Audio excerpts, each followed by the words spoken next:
As a first step, I think governments need to acknowledge how deeply integrated technology is into children's lives. Digital spaces are now where children play, learn, engage with friends, and even participate in politics. So ensuring online safety means going beyond the online space. It means also looking at all CDGs like education, jobs, gender equality. All these matters are related to children online safety. And it means also that governments should look at online safety policies across sectors. So first, looking at parents, families, and caregivers. Parents, most of the times, from my work experience in the public sector, I see that parents don't have the time to look for their children in the online space, but not from neglect, but because they don't have the time due to the living conditions. So during the last months, I engaged with youth from around the world in the youth consultations. And one thing youth acknowledge is that their parents are key actors in preventing their experiences of violence.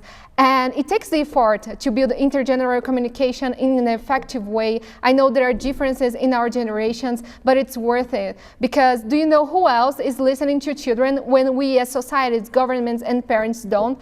Perpetrators. So governments have this role in supporting parents and creating parenting programs that can support parents so they can support their children. And also we acknowledge the roles of companies, because if there are no regulation in online spaces, children can not only suffer violence but become violent.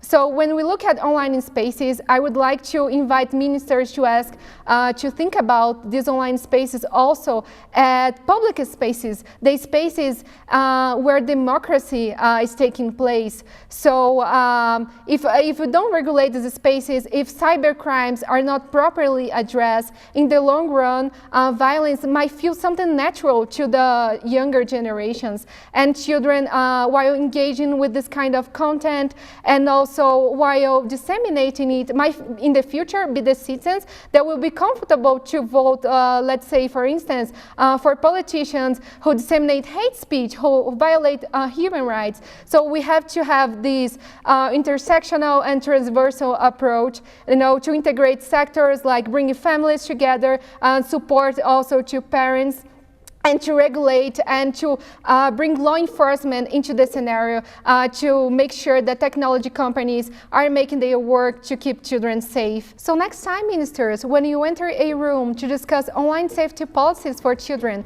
think of these spaces as learning spaces, community engagement spaces, and political spaces. Thank you.